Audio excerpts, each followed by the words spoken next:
for them so that they can take home a copy of that. But then they can also hand those in.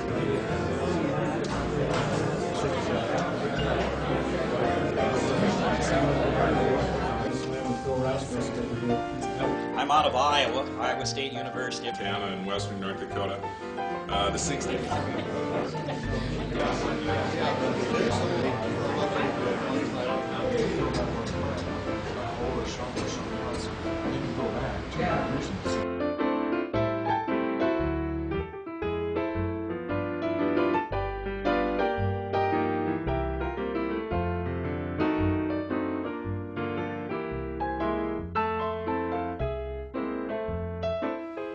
My quiz for you is this: 5'6", 165, and 8.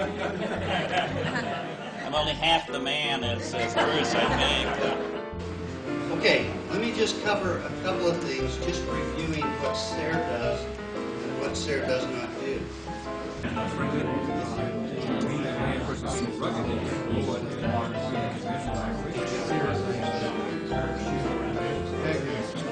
We'll have a research and education.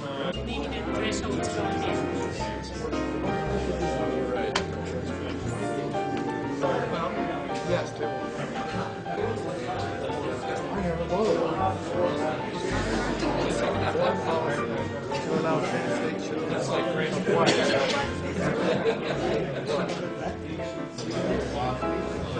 really prefer it good check out at that time.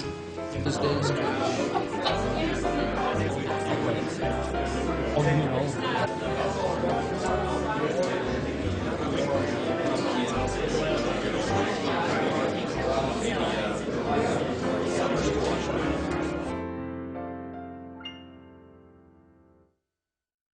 I'm Jessica Davis from Colorado State University, and I'm going to spend my time pushing some of the things that didn't make the main list. Okay, so on the first question, we first of all want to make sure that labor is considered in several of those areas, in particular in regulations and where else? Oh, and in the one I'm going to mention. Okay, one of the things we talked about that didn't make the main list, I think, was probably because we didn't explain it well, and that is that we felt that it was really important to have a rational evaluation of each area and the sub-regions, evaluating the products and the assets in a region to evaluate whether local food production is really feasible, and then if so, what portion of that might be feasible. In other words, in areas like the Front Range of Colorado, local is already booming and it's pretty feasible because we have water. And in other areas that are less populated and more commodity-driven, that local seems a little less feasible or maybe needs to be focused a different way. On the second question, we just wanted to emphasize that in a lot of those direct marketing and locally grown, organic, etc. Approaches, that personal connections with farmers is what's really becoming very important with consumers, that they want that personal connection. Number 3, about improving dissemination, better outreach is a big one for us. And our take on this was that we thought a good way to approach this would be to actually hire staff in the Western SARE office whose job is to disseminate results. So that then, if some projects do a better job than others, this person would be there to catch the dropping balls and to integrate projects across sub-regions in the area. In other words, if there are several projects on reduced tillage, this person could kind of put those together in a good outreach package. Along the same lines, we would like to encourage developing PowerPoints and other educational tools for sharing, for the purpose of giving to Extension and NRCS and other people so that they can deliver that information without having to develop it themselves. Now, on number 4, about what will be necessary in the next 10 years, we're going to make a push again to add air. Okay? That it's not just about water quality, but should include air quality too. We also, thought that developing decision-making tools is really important, that in a lot of research we might learn this management practice produces this environmental impact, but to actually put things together and realize it might reduce that impact, but it might increase a different impact, or it might be costly, that those things need to be integrated into decision-making tools, not just for producers, but for regulators too. We also felt that youth programs were kind of falling through the cracks in the SARE structure. Right? That youth really don't fit in there, but that it's really critical to the future that youth learn about sustainability concepts. And one example of that would be youth gardening projects, especially with urban youth. We also don't want weed control to fall through the cracks in this priority setting, especially non-herbicide-based weed control that works for both annuals and perennials. If you figure that out, you get the $1 million prize, right? So, a niche that the SARE program could fill is a focus on biofertilizers, developing the next generation of biofertilizers that have reduced fossil energy requirements compared to what we usually use. And then on the last question, we'd like to emphasize hiring and or contracting with individuals that would work with underserved communities. So we're thinking again that this is a person that has specialized skills, that there may not be anybody in this room that has the skills to do this kind of job, and that if this is an important priority for SARE, they should actually hire somebody, again, to do that, that has the skills, language, and cultural skills to work with those groups. One thing that we talked about quite a bit at our place or at our table here, and we really think that is an important issue for all of us to keep in mind, is that what changes things is us.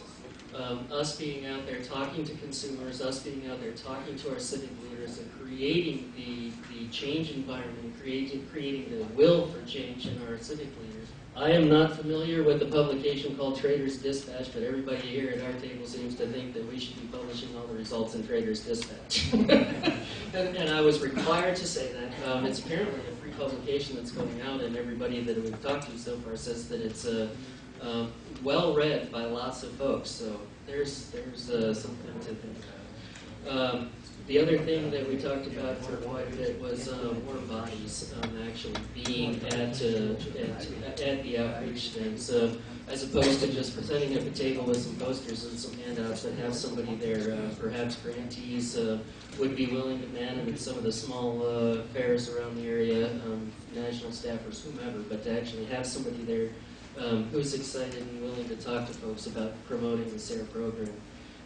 We made an observation on question 4 that the top issues all pretty much have research in them, and almost none of them have education. And as part of the charter, we hope that the Administrative Council will take that into consideration as they move forward, that we are supposed to be doing education as well. When we talked about wind and solar as some of the issues, we really kind of figured that there's an awful lot of groups out there that are doing a ton of research on whether it can or cannot be feasible in areas, but so far maybe the real effort in research or in funding that would be in the practical applications of it, rather than can it or can it not work here. Let's see. We were the table that had consumer grants listed as one of our top issues, and with 20 plus years in marketing on my part prior to production, one of the things that we were always taught was that the best thing that you can do is create pull through the marketplace. And so far, very, very few government agencies and very few private granting agencies have done anything to actually create pull through the marketplace. Make the consumers go out and find ways to get our products. We know they want it. Let them figure out how to get it to them. And then we can just show up with the product. It's a lot cheaper for us and will allow us to produce the product in a much more convenient manner and give them what they want. We really thought that The other thing is that we hope that SARE will continue to look at short-term, high-impact grants as opposed to spending a lot of time and effort on long-term research. There's a lot of USDA and other granting agencies out there that fund long-term research. So let's keep it relevant and focused and short-term. And the other, I guess, big issue that we talked about, and I've got lots more, but I'll let go here, but was some sort of social networking for groups like this that maybe something along the lines of MySpace or Facebook or something like that, where we could exchange ideas, talk to each other, give each other support and stuff like that, because we cover a fairly large geographic range here, and we probably won't see each other again for a long time. It'd be a way for us to continue this enthusiasm and work.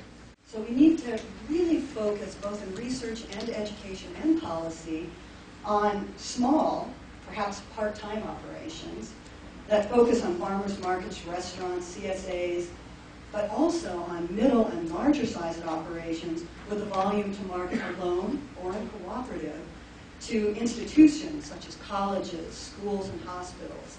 We don't want to forget about the diversity, as all farming systems know we need diversity. Then on question 2, it was intriguing to see what we felt were the difference in trends in production and consumption. And at our table, there was passionate discussion about water being perhaps the most important sustainability issue. So that's an interesting, somewhat difference. The other thing that was a little different at our table is that there was adamant and passionate discussion about the fact that most cattle continue to be shipped out of the state after summer grazing. I had to admit that does happen in Montana too. So that's a research, education, processing, production, and marketing implication issue. Then something that we all agreed on when we finally changed our vocabulary is that there's been a huge increase in all of us in terms of horticulture. We're getting more horticulture questions, and we're getting more hobby farm and smaller operation questions. And finally, that there's an increased entry into the farming and ranching community by novices, and there were comments about how that changes what we do in extension. So we wanted to make sure we added that. Do I have a second? Sure. I want to just say that even though I'm an extension agent, I get to be a researcher because of the people in this room. I have no research budget at all, but for the last 10 years, the EPA and SARE have given me little 5 and 6, and the EPA gave me $20,000 to actually have Montana State University West at my lawn, and I really appreciate that. With question number 3, one of the things that that came to the top of our list that didn't make it onto the list was that there needs to be an improvement in networking among the grassroots sustainable ag organizations. It seems like if SARE had some sort of a clearinghouse of local and regional groups and had a way of getting that information to those local and regional groups, that we have a better dissemination of information. Question number 4, we also changed the question. We decided that ranching was left out. Sustained farming and ranching of the environment. And one of the things we came up with that did make it to the list, that was towards the top of our list, was to strengthen the researcher-producer grants. We sort of noted that a lot of times the researchers sort of call up the producer at the last minute, or that these grants are being submitted and that the producer doesn't really know that their farm is being used to do this research in the next year. And so maybe there needs to be a little more buy-in from the producers, and or maybe a little bit more sort of checking up on that in terms of how these grants are funded, to make sure that there really is buy-in from the producers. Only a couple comments on each question. I'll run through them real quick. Diversified crops, we want to add the idea local system of feed production and feeding. We think that it's great to have diversification of crops, but also feed production as a separate subject should be emphasized. Question number 2, we really took exception to point number 5, that slow food is not a trend. I myself have attended the Terra Madre 2 times in Torino and heard Carlo Petrini speak, and he and the company with thousands of slow food advocates from all over the world in 2004 and 2006. And some of the basic principles of slow food is actually what we're talking about here is local production. So I think maybe there's a little confusion about the definition of slow food. We think that that is a trend.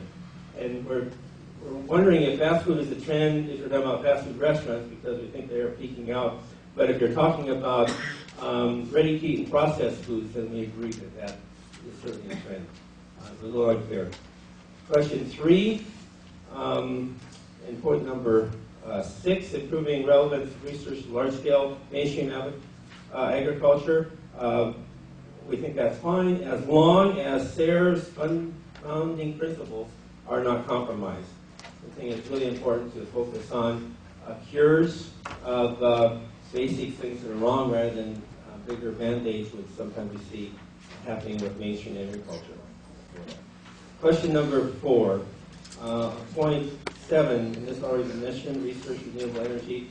We think it's important not to duplicate there. There's many efforts going on now, and if we could directly relate our projects to ag-related needs, that might be an area of focus. Question number 5, we were not sure what model farms were referring to. If it is the creation of a model farm, we think that's a poor use of resources, but if it's to identify model farms or farms that are doing a model component of something that should be emphasized, then we think that's a good idea.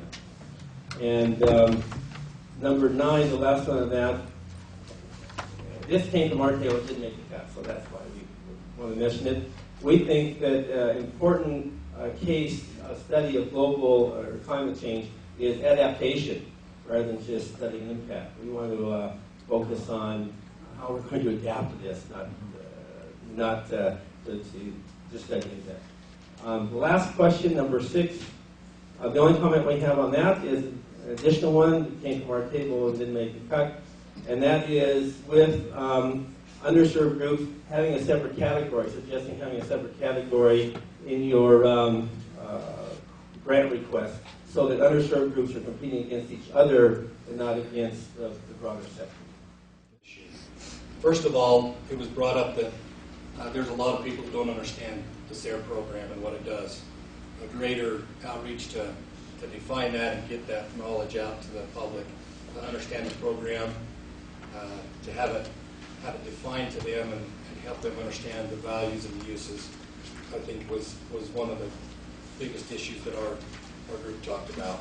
In question 6, it talks about applying for and receiving SARE funding. Those are really separate issues and need to be addressed separately. Also in that section 5 there, it says spend all on FRGs. That's talking about the ag producers. We felt as though it was important that we define farmers and ranchers as ag producers. Stop thinking as they're different. We're all trying to sustain agriculture. And I think, just in closing, I'd like to just talk about water for a second. I think sometimes we think that water is gone, that there is no more water. I would dare say that there's water to be developed in many places, and I would sure hate to see agriculture look at it as there's no more opportunities for ag to be developed and to water to go to ag use. There's certainly water out there to be developed, in my opinion. Under the trends, we were really variable. We come from different communities, and things were going different directions in different places. It was hard to identify a trend that was uniform. But the one trend that we did agree on was that consumers wanted rapidly available, small quantity food. They weren't after a bushel of apples. They wanted it ready in a short period of time. On the third question, how to get the results from SARE programs to the farmers, using the trade magazines was something we felt like needed to be increased. has already been talked about. We talked about using the RFD TV, agricultural programs there. And then we loved these posters, and we felt like that maybe these posters should be on a traveling poster show and be available to different grower organizations, field days, those type of things. We wanted, and this fell into both questions, the next 10 years and if we got $1 million, is we'd like to follow up on past research. You know, if this worked in your 1 or 2 year trial, is it still working for you? Is it still something that you'd recommend? And we discussed here an integrated systems approach that's been mentioned. In our table, we talked about rangeland, particularly with sage grouse and things. We talked about soil, and we really didn't have as good of understanding of the soil as we'd like to. You know, what's happening with the compost? What's happening with fish emulsion? What's happening with these different things that we do to our soils? If we had $1 million, we had several things we talked about, funding schools to go on trips to farms and ranches.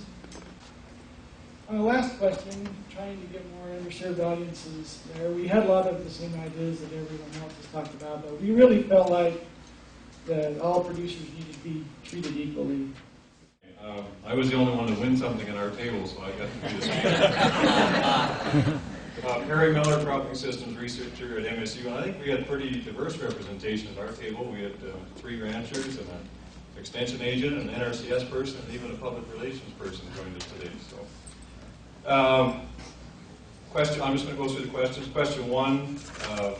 One comment we had up front about all those bullets, we weren't really sure what SARE could do about changing infrastructure or you know, transportation, distribution networks, that kind of thing, but certainly there probably is a role to play. The first bullet, we wanted to either strike livestock or add something about all of agriculture. I think Bob Quinn had already mentioned that same thing. To be more inclusive relative to processing plants and infrastructure. And then on the last point there, diversifying crops, again, I don't know, they must have been overhearing us or something. Bob also raised this issue. We thought that it needed to be more inclusive, livestock and agriculture in general. But we also noticed that diversifying crops was dependent on a lot of the other factors that were higher up in that list to make it successful. Question 2, the first point probably resonated with us most strongly. But that fourth point of no common denominators was also got a lot of discussion from our table, but we weren't smart enough to put it up on a list. So, question 3, we had lots of scatter. We could identify with just about all these points. The ones that I think we emphasized the most were the first one, and then this is where we would have disagreed with Bob, I guess, was improving the relevance to large-scale mainstream agriculture. That came from our group. And we felt that SARE was missing an opportunity to have a greater impact across agriculture in general. And then the last point, cross-pollination of federal agencies, that also came from our table. In fact, a lot of these points came from our table. I don't know how Carl did that, but he must have had some pull. We certainly didn't intend to put emphasis on avoiding duplication. Matter of fact, there was just some discussion that probably it's a bigger problem with research gaps than it is for duplication of efforts. What we were thinking about more was seeking synergy of efforts and with other federal agencies or other sources of funding to actually increase the effectiveness of that research. For question 4, we had a strong emphasis on the first 2. So I guess nothing else to say about that. Question 5. We felt that the long-term projects and systems was already getting quite an emphasis. We put that model farm point forward, and I guess we were thinking along the lines of the Dakota Lakes Research Farm, the no-till farm in South Dakota. When we were thinking about that, and it occurred to me as Bob Quinn was making some negative comments about it, that Bob actually has done a very good job with some demonstration farm activities on his place. So that's another way to look at it. It could be a really powerful way to move something forward. And then I think energy balance projects got some additional emphasis from us. Question 6, we really struggled with that one. We just Certainly our thinking was mainly about Indian tribes on this topic, but so I guess our major emphasis by far was that sixth point. We thought that there could be some special dedicated human resources to connecting better with underserved groups, thinking mainly about, as I said, about Indian tribes on that one. But we did also recognize that agriculture in the middle as a disadvantaged group, something that we thought deserves a lot of attention. So, and that's it.